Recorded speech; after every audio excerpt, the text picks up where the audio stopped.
संसद भवन में पहुंच के जब पप्पू यादव ने बोलना शुरू किया तो एकदम से संसद भवन डोल गया।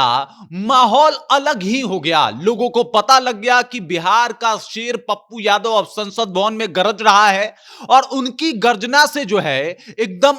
अश्वनी वैष्णव जो है वो चुप्पी साधे आपको दिखाई दे रहे होंगे कि भाई किस तरीके से वो चुप हो गए। उसके बाद उन्होंने कई सारे मुद्दों को उठाया, पत्रकारों के भी मुद्दों को उठाया कि भाई ये जो सेल्फ मेड पत्रकार हैं उनके लिए कोई रेलवे में कंसेशन क्यों नहीं मिलता, मतलब वो लोग यात्रा करते हैं इधर से उधर जाते हैं तो उनको भी छूट देनी चाहिए। इसके अलावा उन्होंने कह दिया कि बड़े मीडिया हाउसेस को तो आप खरीद लेते हैं लेकिन इन लोगों के बारे में आप विचार क्यों नहीं करते। मतलब आप समझ जाइए कि जिस तरीके से पप्पू यादव ने अपनी बातों को रखा है एकदम से बीजेपी की नींद गायब है और पप्पू यादव की चर्चा जो है बिहार के गलियारों में बहुत तेज है। क्या कुछ कहा है और कौन कौन से मुद्दे को उठाया है पप्पू यादव ने, जिसके बाद एकदम बीजेपी वालों की बोलती बंद हो गई, सब कुछ आपको विस्तार पूर्वक हम समझाएंगे। लेकिन उससे पहले मेरा परिचय जान लीजिए। मेरा नाम है रजत और आप जनता जंक्शन देख रहे हैं। संसद भवन में पहुंच के पप्पू यादव ने बीजेपी की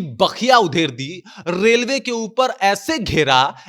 घेरा कि भाई साहब अश्वनी वैष्णव का निकलना मुश्किल नजर आ रहा था। अश्वनी वैष्णव जो है एकदम से तीखे सवाल जो पप्पू यादव पूछ रहे थे उससे बचते हुए नजर आ रहे थे और इधर पप्पू यादव एकदम फायर थे और अपनी बातों को जिस तरीके से रख रहे थे उससे पूरा सांसद जो लोग वहां पे थे एकदम चुपचाप बैठे हुए थे और पूरे संसद भवन में सन्नाटा पसरा हुआ था। सिर्फ पप्पू यादव बोलते हुए दिखाई दे रहे थे। पप्पू यादव ने पूछा कि भाई रेलवे इतना फेल क्यों है, तमाम किराए पे किराया बढ़ाया जा रहा है, हर तरीके से आप लोग किराया बढ़ा रहे हैं रेलवे में, आपने बुजुर्गों के लिए जो आरक्षण मिल रहा था उसको भी आपने खत्म कर दिया है, आखिरकार ऐसा क्यों किया है। उसके बाद बुजुर्गों के, महिलाओं के, पत्रकारों के सबके बारे में जो है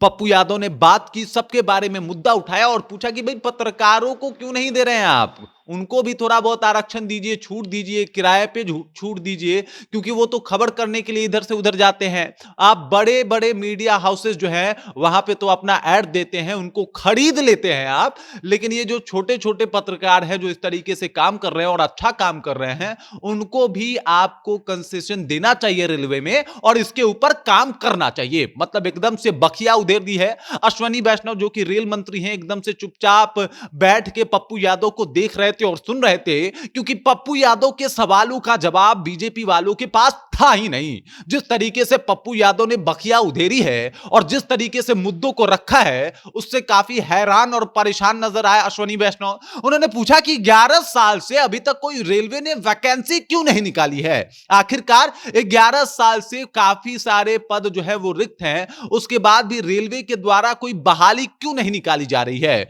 कई मुद्दों के ऊपर रेलवे के ऊपर जो है वो घेरते हुए नजर आए। कहा कि वंदे भारत तक तो ठीक है लेकिन जो ये बढ़िया बढ़िया भी कुछ ट्रेनें जो चल रही हैं उन्हीं को चलवा दीजिए ना वापस, कम से कम इतना काम करवा दीजिए। पप्पू यादव का ये अवतार काफी समय बाद देखने को मिला संसद भवन में, और संसद भवन में पप्पू यादव जब इन सारे मुद्दों को उठा रहे थे तो बीजेपी वालों के हलक सूख गए थे कि भाई साहब पप्पू यादव के सवालों का जवाब कैसे दे, या फिर जवाब दे तो दे क्या। जिस तरीके से उन्होंने मुद्दा उठाया, कई सारे बात किया जाए स्टेशन को और बेहतर बनाने की बात कर दी, उसके बाद रेलवे में वैकेंसी निकालने की बात कर दी, उसके बाद उन्होंने बात की कि पत्रकारों को भी आरक्षण मिलना चाहिए रेलवे में, महिलाओं के सेफ्टी और सुरक्षा की बात कर दी और रेलवे में कुछ कंसेशन बढ़ाने की बात कर दी है। मतलब पप्पू यादव ने सिर्फ बिहार का मुद्दा नहीं उठाया बल्कि देश के कोने कोने से वो लोग जो पत्रकारिता कर रहे हैं